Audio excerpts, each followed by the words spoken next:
Good day mga idol. Ayan, may ginagawa tayong waterline na putol sa bandang may metro. May naiwang thread sa loob.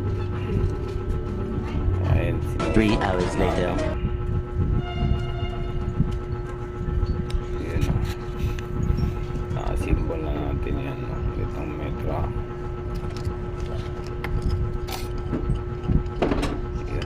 Kita na natin, nilagyan na rin natin ng tiplon yan para iwas leak ba. Okay, ihigpitan na natin,